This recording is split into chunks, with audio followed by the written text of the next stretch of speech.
Investigador del CONICET, economista, historiador. Julián Sicari, a quien saludamos, es autor de Crisis Económicas Argentina, de Mitre a Macri. Julián, un gusto. Guillermo Jeremía, del programa Así son las cosas de Río Cuarto, lo saluda. ¿Cómo le va? Buenos días. ¿Qué tal? Buenos días, Guillermo. Un gusto en saludarte. Bueno, para la materia de su interés, se ha reactivado mucho con la cuestión del Fondo Monetario Internacional. Se ha actualizado su objeto de estudio. Sí, estamos muy candentes estos días. En este sentido, no es para sorprenderse porque ¿es cíclico o es histórico lo que pasa con nuestra economía?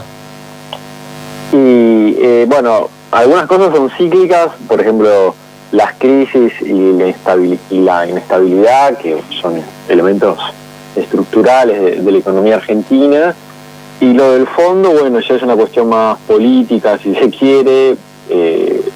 Cuando a fin del año 2005, con el gobierno de Néstor Kirchner, se hizo la cancelación de la deuda y parecía que nunca más íbamos a estar con el FMI, bueno, el gobierno de Macri volvió en 2018 y volvió con toda, ¿no? Hizo el mayor desembolso de toda la historia del FMI que le haya hecho un país. Y eso, bueno, con un nivel de endeudamiento gigante que ha dejado al país, y a mí me creo que es inmanejable, a un nivel de irresponsabilidad muy fuerte, que tanto de parte del FMI como del gobierno de Macri, y aparte uno se pregunta a dónde fue a parar ese dinero, porque ya sea la plata que tomó con el fondo, como la plata que se endeudó con los acreedores privados, ¿no? El gobierno de Macri en total tomó unos 100.000 millones de dólares de deuda y con el fondo fueron unos 45.000 millones. Uno se podría preguntar a dónde fue ese dinero, porque eso a obra pública no fue. Tampoco fue a educación, ni a bajar la pobreza, consumo, mejores salarios, no fue a nada de eso. Y uno revisa las estadísticas del gobierno de Macri, por ejemplo, 3 de los 4 años que duró ese gobierno, la economía cayó. La inflación, que ellos, no sé si recuerda, que canchereaban desde afuera, decían, ¿no?, que es lo más fácil de hacer, que demostraba la incapacidad de tu gestión como gobierno, que ellos llegaban y la bajaban enseguida, bueno, la duplicaron. La pobreza la aumentaron un 50%, hicieron quebrar a miles de empresas, liquidaron el salario, reventaron el mercado interno. Bueno, puedo seguir nombrando, pero la verdad hicieron un desastre económico. Y encima nos endeudaron a 100 años y volvieron a meter al FMI en la Argentina. Entonces, acá primero tiene que haber una revisión histórica de qué pasó y para qué pasó eso. De todo, si no lo entendemos, y lo peor, ¿no?, que el sector político que hizo todo esto, no es que se fue en helicóptero. Hicieron semejante descalabro y dieron, o sea, por 100 años, o sea, tenemos que haber generaciones y generaciones pagando la deuda. Bueno, toda esa deuda, anticipo, el 100% de esa deuda terminó fugada. No se utilizó en nada para actividades productivas, en consumo, en mejores niveles de vida, en escuela, en rutas, en nada, simplemente en fugarse. Y sin embargo, no solo no se fue en helicóptero, sino un 40% de la población los votó para reelegir al gobierno de Macri, y hoy todavía esos dirigentes tienen un peso político muy significativo, ya sea, no solo me refiero a Macri, sino Patricia Bullrich, Larreta, o María Eugenia Vidal, o todos los integrantes del sector político. Y la verdad, eso también es lo preocupante, porque si yo me dedico a estudiar las crisis económicas argentinas, ¿no? Y yo al final del libro digo, si no queremos repetirlas, tenemos que estudiarlas y entender qué pasó. Lo que pasa es que acá gran parte de la ciudadanía no le interesa entender de dónde surgen los desastres económicos y la inestabilidad. Por ejemplo, ¿no?, bueno, ahí en Córdoba el macrismo es fuertísimo. Y en Córdoba no, o sea, esto de que volver al FMI, el medio endeudamiento, el ajuste, el aumento de la pobreza, destruir el mercado productivo, el mercado interno, el aparato productivo, todas esas cosas no les importan lo más mínimo. No, o sea, no solo Córdoba, sino que hay muchas provincias que votaron al macrismo, pero en gran medida muchos sectores sociales votan movilizados por el odio al peronismo, al kirchnerismo. Lo que pasa es que si el principal motor es ese, es decir, como se suele decir, que no vuelva a la yegua. Es imposible pensar un proyecto colectivo. Así no hay futuro, porque si grandes sectores de la ciudadanía están dispuestos a tolerar cualquier cosa, incluso la destrucción misma del país, ¿no? y de su propio bienestar, de su familia, simplemente por el odio, bueno, no, o sea, tolerar que vuelva el fondo, el endeudamiento, el ajuste, que aumente la pobreza. Es muy difícil pensar la política de esa manera en un proyecto sano de funcionamiento, ¿no? Julián, ¿y por qué usted cree que esto ocurre? Digo, porque incluso voy a ir una articulación más, porque en las encuestas que se realizan, mucha gente cree que esta deuda que se está discutiendo con el fondo la tomó el peronismo, ni siquiera lo responsabilizan al macrismo, porque además usted describió condiciones de endeudamiento con el fondo que la oposición hoy la justifica en la deuda que había dejado el kirchnerismo. Eso está muy instalado en amplios sectores. Sí, eso, bueno, eso, la manipulación permanente de la opinión pública, de la memoria histórica, pues bueno, hay algo que decir, que es obvio, los grandes medios de comunicación son todos macristas, y son esencialmente antikirchneristas, están todo el día bombardeándole la cabeza a la gente y construyendo un relato, o sea, ahora le echan la culpa al peronismo de haber vuelto al FMI. Bueno, eso tiene que ver también con los fake news, ¿no? Usted conoce el dicho que dice miente que algo quedará. Entonces ahora parecería que el culpable de la deuda es el gobierno de Alberto Fernández.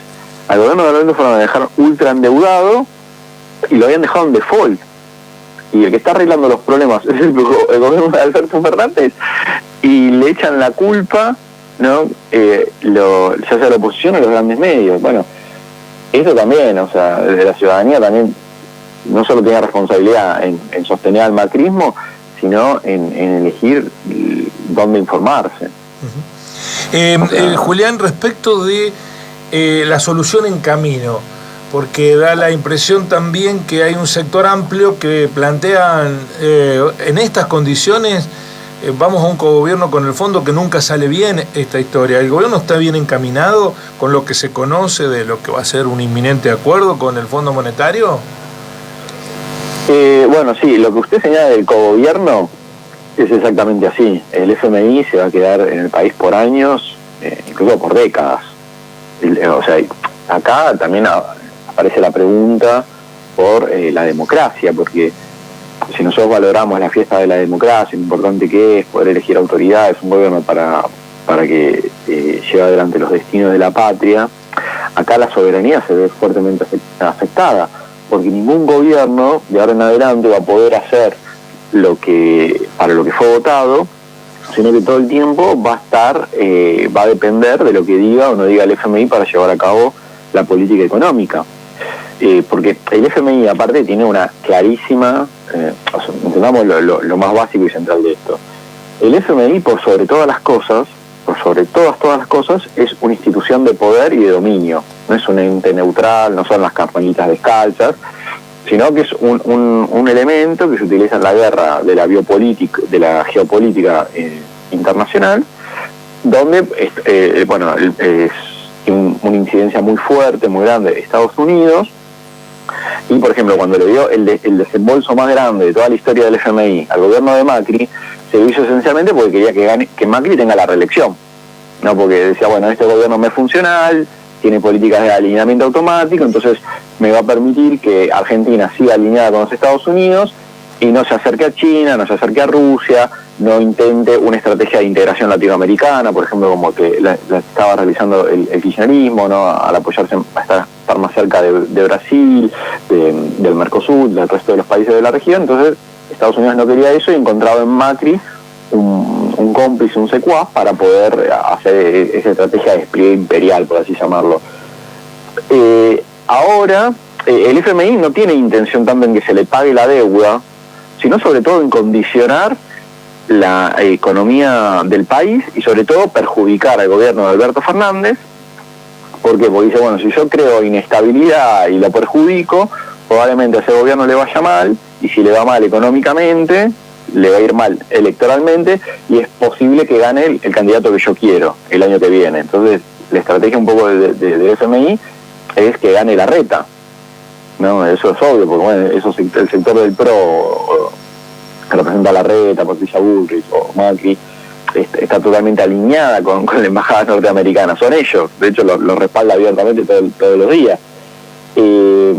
Entonces, esto es central entenderlo.